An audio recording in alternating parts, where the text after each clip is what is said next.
Hello guys! Probably you are watching this video because you want to know how to become a social media manager without any experience in it. So, ang masasabi lang kung expert ka sa Facebook, kung mahilig ka mag-Instagram, kung marunong ka mag-TikTok, mahilig ka gumamit ng Twitter, at kung ano pang social media dyan, kung alam mo kahit isa dyan, then pwede ka maging social media manager. So, kung gusto mo yon at gusto mong matuto kung paano, please keep on watching. I will share to you the 5 steps I created on how to become a social media manager even if you don't have any experience at all. So before we dive in, I would like to introduce myself first. I'm Susie and I create contents about work from home, productivity, self-development, and freelancing lifestyle. So if you like those kind of topics, please don't forget to subscribe to my channel and hit the bell button down below so that you'll get notified every time I upload a new video. So before I dive into the 5 steps on how to become a social media manager, I want you to know what is a social media manager and ano yung pinagkaiba niya sa engager and marketer. So first, I will talk about social media engager. Social media engager is basically nag-i-engage ka lang talaga. Nagre-reply ka ng DMs, nagre-reply ka ng comments, or ng tweets, yung mga queries, yung mga ganun. Mostly engaging with your fans, with the commenters, or yung mga nagsishare, liking their posts, liking their comments, responding to their queries, yung mga ganun lang. Basically, nag-i-engage ka lang talaga. Etong social media manager is parang next level lang siya sa engager. Kasi yung social media manager, it consists a lot of tasks na, like creating and scheduling contents. So, it means ikaw yung gagawa ng caption, ikaw yung gagawa ng graphics, ikaw yung gagawa ng video, if gusto ng video ng client, ikaw din mag-engage. Of course, kasali na din yung engagement. Like, ikaw yung magre-respond sa DM, sa comments, and kasali na din dito yung magbibigay ka ng analytic reports. Ano ba yung analytics report? So, ito lang yung basically yung numbers na makikita mo or yung metrics na makikita mo na nag-grow talaga yung social media accounts niya. Yan yung mga couple of things na ginagawa ng social media manager. Pero hindi pa yan lahat ha. Ito lang yung mga overall na parang ibahan ng engager, manager, at marketer. The third thing is parang level up siya konti ng manager. So, that's marketer. Ang role naman nito is magbebenta or magpupush talaga ng products or services or events. The purpose of marketer is to sell something. Dapat may conversion. Yung manager, parang ang ano lang niya is for brand awareness lang. Para lang makilala yung ano. Hindi talaga sila nagbebenta or walang conversion na ang focus niya is hindi maka-convert. Parang for brand awareness lang. Ito kasing marketer, parang ang focus talaga niya is magbenta. Parang focus niya is mag-convert para may sales. Kadalasan, ginagawa ng mga social media marketer, sila yung nag-handle ng Facebook ads, sila yung nag-reach ng mga influencers, sila din yung mga nag-ano ng Instagram ads, lahat ng ways para makamarket or makabenta or magka-sales. Yun yung purpose ng marketer. So, ang small businesses, yung mga small businesses lang, parang hindi naman talaga siya malaking business. Yung mga small businesses lang, mostly, nag-hire lang sila ng tao, pero ikaw na yung lahat. Ikaw na yung engager, ikaw na yung manager, ikaw na yung marketer. Pero yung mga big businesses na or mga big entrepreneurs na nag-hire sila ng iba-iba. Iba yung engager, manager, and marketer. So, I have one client right now na engager lang ako. Bali, nagre-reply lang talaga ako sa mga comments and mga direct messages. Meron din akong client na ako lahat. Ako yung nagmamarket, ako yung manager, ako yung engager.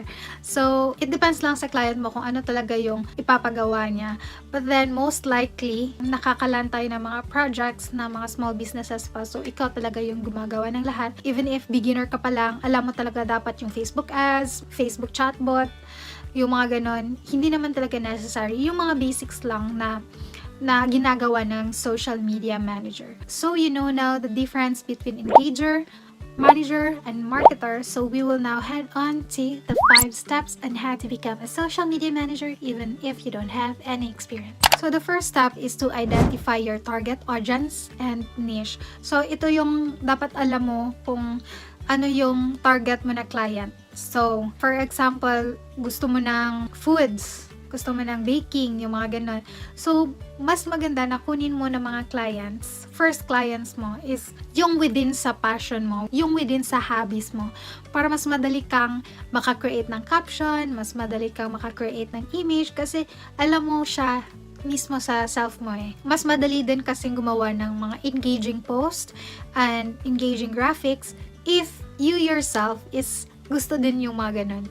So, for example, pwede na i-target natin is entrepreneurs, small business owners, and coaches. Pwede ding mga online course creators. You can also target the businesses. Kung mahilig ka sa sports, you can also target the business na yung binibenta nila is sports. Or mga coaches na sa sports, like coach sa basketball or coach even sa fitness. Kung gusto mo ng mga fitness kind of thing, or mahilig ka dyan, nag-gym ka, or nag-yoga, or whatever, kumuha ka ng target clients mo na within sa gusto mo, or sa hilig mo, or sa hobbies mo. In that way, mas madali kang makaka-create ng engaging contents. Kasi yun yung main thing eh. Yun yung main thing na i-hire ka para magkaroon ng engagements yung social media accounts nila. So, the more na alam mo yung niche or alam mo yung kung ano yung ibebenta nila, mas madali kang makaka-create ng engaging content to that specific client. So, again, first thing, you should know your target clients and your target niche. So the second thing is to create your own online business presence. So, ano ba to? Ito yung gagawa ka ng own account mo, yung business page mo talaga. So, for Facebook, you can create a Facebook page. For Instagram, you can create your own business account sa Instagram mo. And for LinkedIn, yan kasi yung tatlo na maro-recommend ko talaga na pwede nyo masend sa client nyo yung Instagram account nyo, business Instagram page. Kasi ako meron akong page for business talaga, meron akong page for personal lang.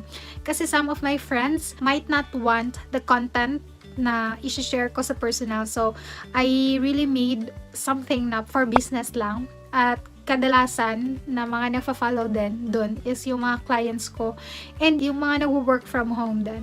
Iba din yung page ko sa personal na doon ko pinopost yung wala naman talagang kinalaman sa work ko. So, you can also create a LinkedIn, yung sabi ko kanina na maganda din siya, and then Facebook page. Siguro, I will create a tutorials on how to create those accounts. Maybe LinkedIn. Comment nyo nga kung anong gusto nyo. LinkedIn, Instagram business account, or Facebook page ba yung gusto nyo. Comment nyo down below kung ano yung mas prefer nyo na i-teach ko, or kung ano yung mas kailangan nyo ng guide on how to do that. Why? Bakit ba kailangan pa ng ganun? Kasi, kung ako yung client, manghingi talaga ako ng sample mo. Patingin nga ng Instagram mo, patingin nga ng Facebook mo, patingin nga ng LinkedIn mo, para makita ko din, okay, ito yung mga gawa niya. So, it will be your instant portfolio. I will say na if you're a social media manager, hindi talaga kailangan na magkaroon ka ng website. Kailangan lang na magkaroon ka ng portfolio na pwede mong ipakita kay clients mo na, ito, nagawa ko to. Yung mga list of social media accounts na handle mo na. And isa na doon, yung isa mo, yung sa self mo. Of course, dapat, since ganyan yung work mo, dapat din mapa-feel nyo din sa kanya na the reason why I'm good at it, kasi maganda nga yung social media ko eh, di ba ganun? Kasi yun yung magiging task mo sa client mo. Dapat magkaroon din sila ng bigger online brand presence. So, yeah, that's the second one. Create your own online brand presence. So, the third thing is that you need to rate your service. So, sa mga beginners pa, you can create a package for your service. Like, for example, let's say, for $200 per month, you will do a 1-month content, at least one post per day for 2 or 3 social media accounts ng client mo. And then, let's say, you will schedule that one, you will create the graphics and the caption, and you will also do the engagement, like what I have said kanina, kung ano yung engagement, dapat ikaw yung magre-reply ng DMs, yung PMs, yung comments, yung mga ganon. And you can also create an analytic report at least twice a month for all the social media sites that you are handling. And then, that's it. $200 per month. You can start from that, or it's really up to you guys if tingin nyo malaki lang yan siya para sa task clients nyo. Kung sa tingin nyo malaki lang siya sa task clients nyo, you can adjust your rate based to your own preference. And then yeah, you can also provide or rate your service per hour. And mostly, ang mga biddings nasa average ng $5 per hour. Pero again, it's still up to you if you want to bid higher or lower than that since you are still starting. And that's mostly the common rate that I can see kung ano yung mga biddings nila for social media management. Pero yung 200 guys, that is just for task clients ha. Hindi talaga yan yung tamang rate. Bali, mababa na yan, discounted na yan. Kasi mostly nakikita ko around 350 to up talaga yung social media management. That is just for 2 social media. And then twice or thrice a week of posting. Yeah, mostly yan yung rate na you can start from if you don't have any experience. Well guys, I'm saying ha, talaga this video is for beginners or no experience. If you have experience already managing social media accounts, then you can bid higher. Make sure lang na meron kayong mapakita na sample na ginawa nyo para at least man lang si client makakita na, okay, so her worth is ganito kasi meron na siyang mga na-handle na successful social media accounts ngayon. So that's the third thing, you should rate your service. So for the fourth step, you can find your clients na. So since alam mo na yung target clients mo, alam mo na yung niche mo na gusto, tapos nakagawa ka na ng online presence, either sa 3, it's up to you. Hindi naman talaga necessary na talagang yun talagang Instagram, LinkedIn, Facebook. It's up to you kung gusto mo lang mag-focus sa Instagram, it would be okay. Kung gusto mo lang talaga mag-focus sa Facebook page, okay lang. It's up to you guys. And then the third thing is to rate your service. Kung meron na kayong rate na ginawa and meron na kayong nakastick na kayo sa per hour nyo or yung service nyo na per package, that's already good. Now you can find your clients. I've already talked this topic on this video. You can check that one.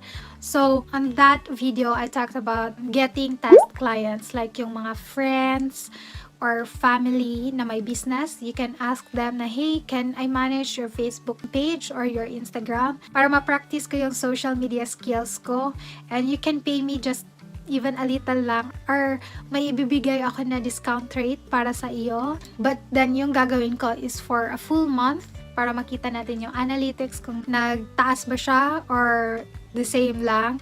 And if ever nagustuhan mo yung pag-manage ko ng social media accounts mo sa business mo, pwede na tayong, after a month, pwede na tayong mag-increase ng rates and I will continue working on your social media accounts. So, pwede ganun.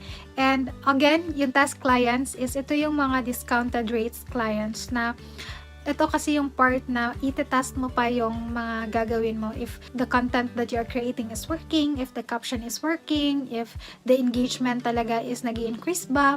Marami kang mga aha moments during sa task clients mo. So, you can get task clients also sa mga third-party platforms. So, message me down below if you want a list of third-party platforms, Facebook groups, and agencies na pwede kayong makakuha ng mga social media management na projects. So, after getting your task clients, so marami ka na niyang mga aha moments.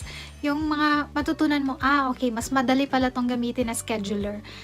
Okay, pag ganito pala yung ipopost, mas marami palang mga engagements. Basta i-share ko pala siya sa groups, mas marami yung engagements na makukuha ko from the page. Okay, pag ganito pala yung gagawin ko, mas madaling tataas yung likes ng Facebook page ko. So, yung mga ganon, magkaka-build ka na ng flow or system sa social media management. So, it would be easier for you to onboard clients. It would also be easier for you to know the tools that you are going to use. So after getting task clients, now you are now going to go to the fifth step, which is you should create your own system. What do you mean by system?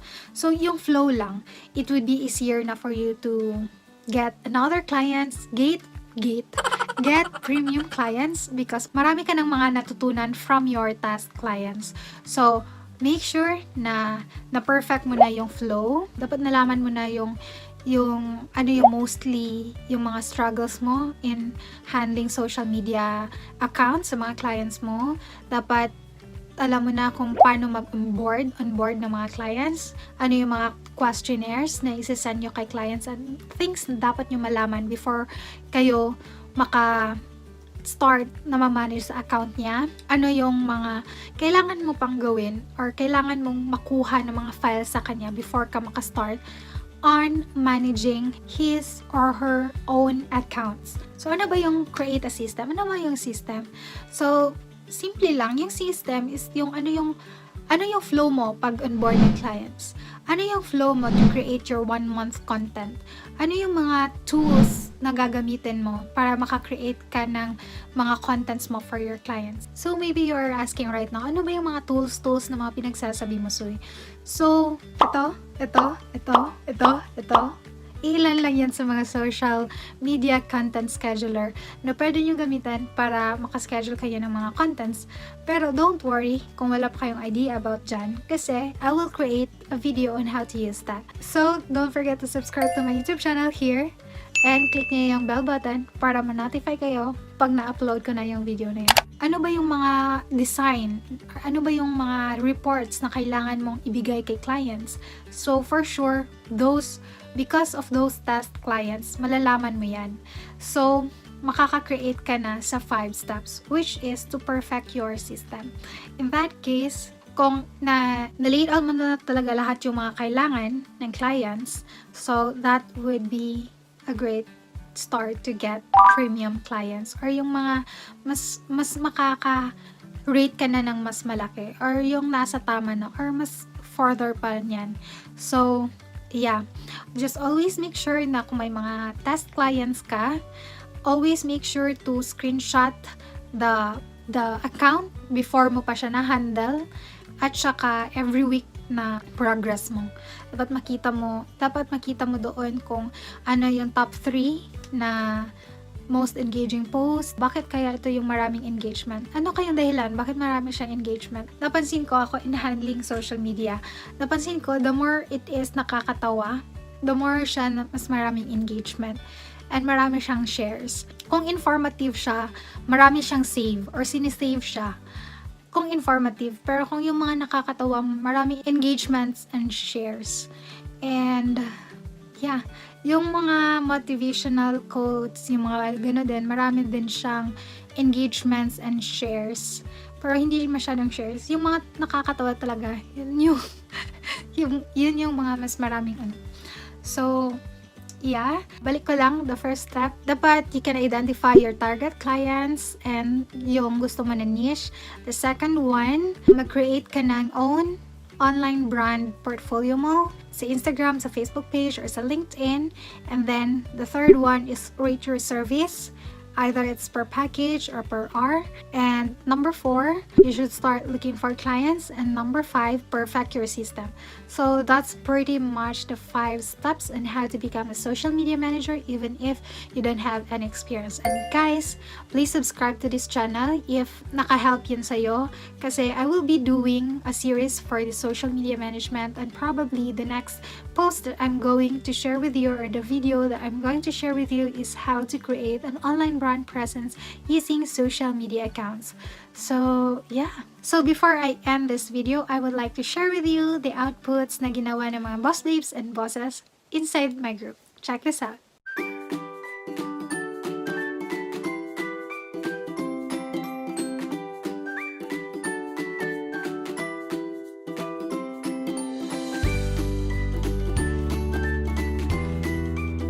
If you want to be featured as well, join ka lang sa group natin. I'm ready to boss up by Brixuy. Meron ka lang fill up na 4 questions there. And yeah, I will accept you for sure. And also don't forget to follow me on my Instagram account at Brixuy and sa Facebook natin na Boss Up. So yeah, see you on my other social media accounts and see you on my next video. Bye!